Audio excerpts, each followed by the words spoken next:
이번 동영상은 전자와 홀에 대한 개념을 다룹니다. 밴드 구조는 주어진다고 생각하고 거기에 전자를 채워 나가는 작업을 하는 것이죠. 내용으로 따지자면 챗밍우 교수님의 현대 반도체 소자공학 한국어 번역본으로는 1.5절에 해당하겠네요.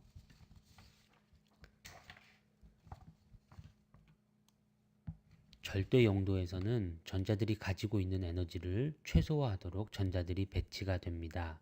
즉, 우리가 전자가 가질 수 있는 모든 가능한 상태들을 알고 있다면 그 중에서 낮은 에너지를 가진 상태들부터 채워나가는 것입니다.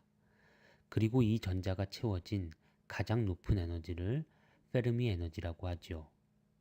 지난 동영상에서 실리콘에 대한 그래프에서 이 값을 0으로 놓고 EK 관계식을 그렸던 기억이 나실 것입니다.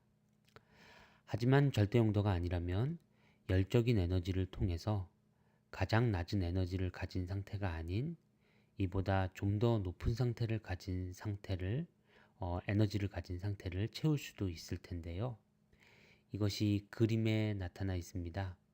니만 책에서 따온 그림인데요. 왼쪽은 절대 영도의 상황이고 전자로 채워진 상태를 나타내는 검은 점들이 밸런스 밴드 쪽에만 존재하죠. 아래쪽 밴드입니다. 그런데 오른쪽은 그보다 높은 온도라서 일부 전자들이 더 높은 자리를 차지하고 있군요. 그래서 밸런스 밴드에도 빈자리, 즉 홀이 보이고 높은 밴드, 즉 컨덕션 밴드에도 채워진 자리가 보이네요. 우리가 이 과목에서 통상적으로 전자라고 말할 때에는 이 컨덕션 밴드에 위치한 전자만을 말할 때가 많습니다. 왜냐하면 이들이 실제로 전하 수송에 영향을 미치는 것들이니까요.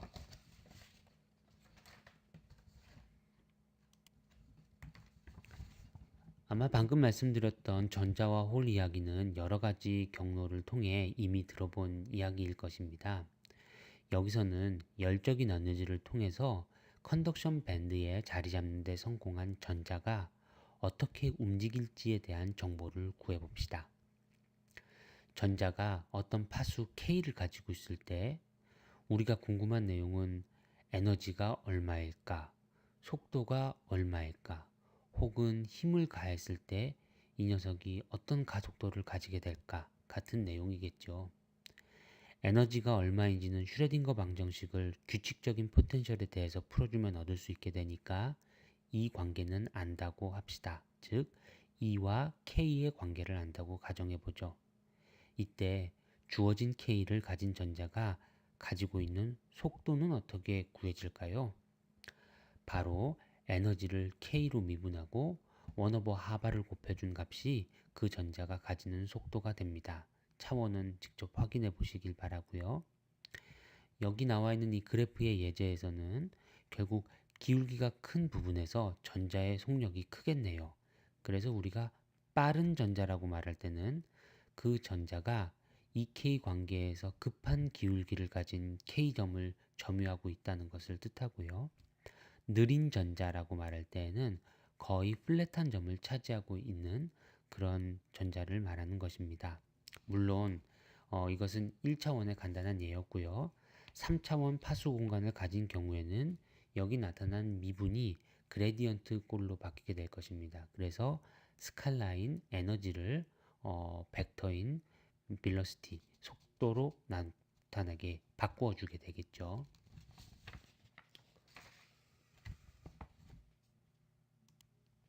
하나하나의 전자는 속도를 가짐을 우리가 알게 되었는데요. 그럼 이들이 여러 개 있을 때 어떤 효과가 있을까요? 전하를 가지고 있는 전자가 일정한 속도를 가지고 움직인다는 것은 다른 측면에서 보면 전하 자체가 움직이는 것으로 볼 수 있겠네요. 비슷한 예를 하나 들어볼까요? 제가 현금 10,000원을 지갑에 넣어가지고 한 점에서 다른 점으로 움직이면 이건 물론 제가 움직인 것이기도 하지만 동시에 10,000원이라는 지폐가 움직인 것이기도 하죠. 이런 측면에서 저는 10,000원 지폐를 실어 나르는 전송자, 캐리어가 되는 것이고 같은 방법으로 전자는 마이너스 Q라는 양의 전하량의 전송자가 됩니다.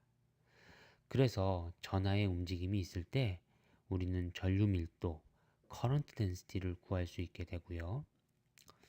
어떤 방향으로의 전류 밀도는 그 방향의 수직한 면을 단위 시간당 얼마나 많은 전하량이 통과하는지로 구합니다. 바로 여기서 파티클 커런트로 나타낸 값이겠죠. 그런데 방향과 관련된 값이다 보니 X방향, Y방향, G방향의 전류 밀도를 구할 수 있게 되고 이로부터 커런트 덴시티 벡터가 구해지게 되겠습니다. 이것은 손쉽게 모든 전자들의 속도를 벡터 합으로 구하면 됩니다. 만약 모든 전자들이 같은 방향 속도를 가지고 있도록 정렬이 되었다면 그렇다면 이 합이 커지겠죠. 반면 모든 전자들이 자기 자신과 정반대 방향으로 크기가 같은 속도를 가진 전자를 가지고 있다면 이 경우에는 전자가 아주 많이 있더라도 전류 밀도는 0일 것입니다. 바로 꽉 채워져 있는 밸런스 밴드에서 이러한 일들이 일어나고요. 이 때문에 우리가 밸런스 밴드를 채우고 있는 전자들을 전하 수소 입장에서는 별로 중요하지 않게 생각하는 것입니다.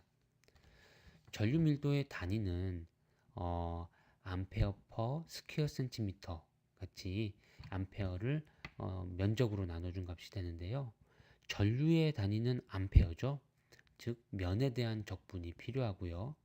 특정 면에 대한 면적분을 통해서 전류 밀도 벡터를 전류라는 스칼라 값으로 바꾸어 줄 수 있습니다.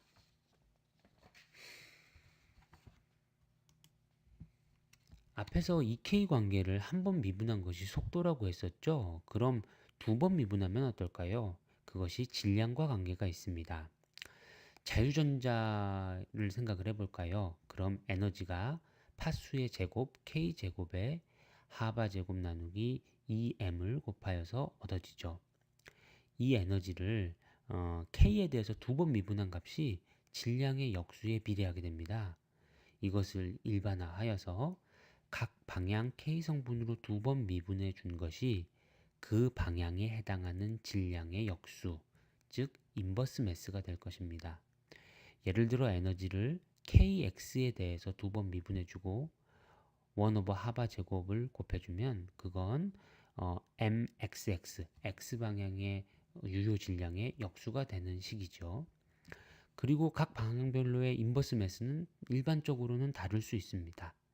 즉 전자가 어느 방향으로 움직일 때는 무거운 전자처럼 행동하고 다른 방향으로 움직일 때는 가볍게 보이고 와 같은 비등방성, 안아이소트로피를 가질 수가 있습니다. 이제 EK 관계의 1개 미분과 2개 미분이 각각 속도와 인버스 매스에 해당한다는 사실을 배웠고 실제 실리콘에 대해서 적용해 보도록 할까요? Reduced Zone Representation에서는 주기성을 고려하여서 최소한의 K 공간만 다룬다고 했었죠.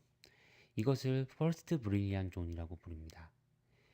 여기 있는 그림은 위키피디아에서 가져온 실리콘의 First Brilliant Zone을 나타내고 있습니다. 여기서 원점이 보이는데 이 원점을 감마라고 부르고요. 실리콘의 밸런스 밴드 에너지의 최대값이 바로 이 감마점에서 나타납니다.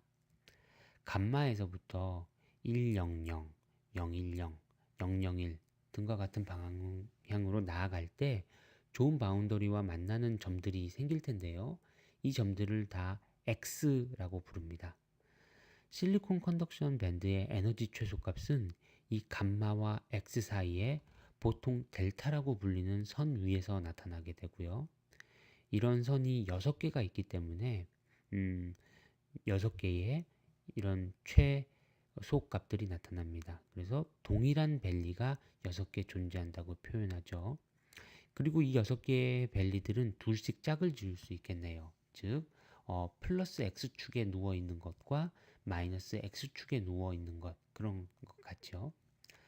그리고 여기서 L이라고 불리는 것은 111 방향으로 나아가서 좋은 바운더리와 만나는 점을 말하는데요.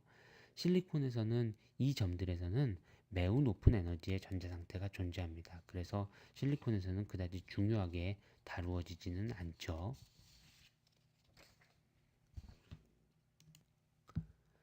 앞 슬라이드에서 설명한 내용을 다시 컨덕션 밴드, 밸런스 밴드의 EQ 에너지 서피스를 통해 시각화해 보도록 하겠습니다.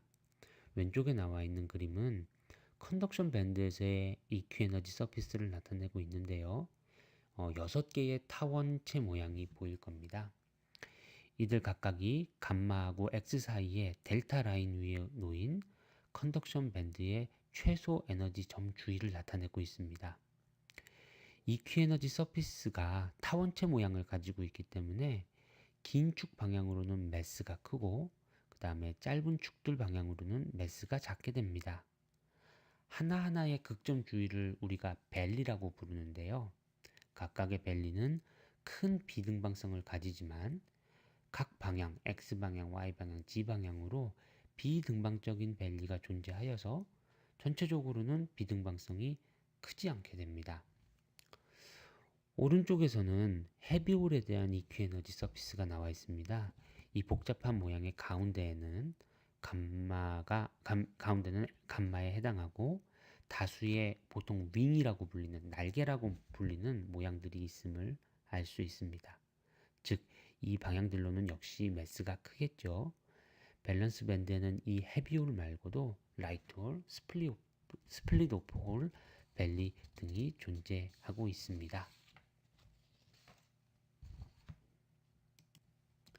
앞의 EQ 에너지 서피스는 참 보기는 예쁘죠. 그런데 이걸로 정보를 한눈에 알아보기는 어렵습니다. 그래서 앞에서 말했던 것 같은 특정한 선들을 따라서 파수 K를 바꾸어 가고 거기에 해당하는 에너지를 그리는 방식을 취해서 우리가 좀 더 구체적인 정보를 얻곤 하는데요. 왼쪽 그림은 전에 말한 것처럼 실리콘의 밴드 구조를 계산한 논문에서 따온 것입니다. 여기서는 X축을 보시면 감마 점에서부터 시작하여 L 포인트나 X 포인트로 움직이는 선들을 따르고 있죠. 밸런스 밴드 감마에서 최대 에너지가 나타나고요. 컨덕션 밴드에서는 X 포인트 근처에서 최소 에너지가 나타나네요. 보통 실리콘을 인다이렉트 밴드갭을 가졌다라고 표현하는데 이건 같은 K 포인트에서 밸런스 밴드의 최대값과 컨덕션 밴드의 최소값이 나타나지 않기 때문입니다.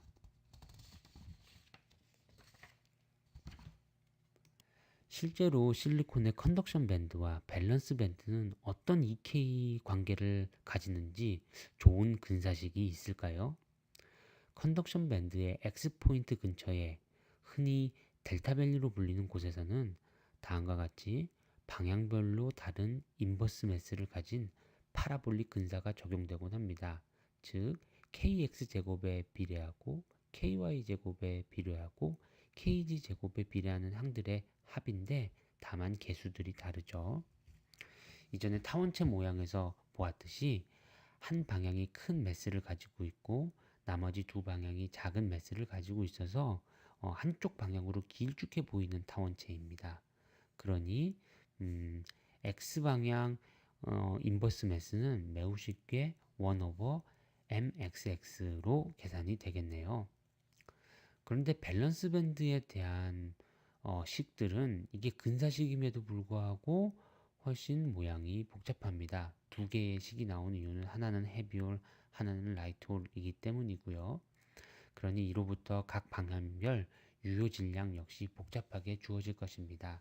실제로 실리콘의 밸런스 밴드를 밸런스 밴드의 EK 다이어그램을 혹은 EK 관계를 모델링하는 것이 훨씬 어려운 일이 맞습니다. 마지막으로 홀 개념을 도입하는 것으로 이번 동영상을 마치도록 하겠습니다.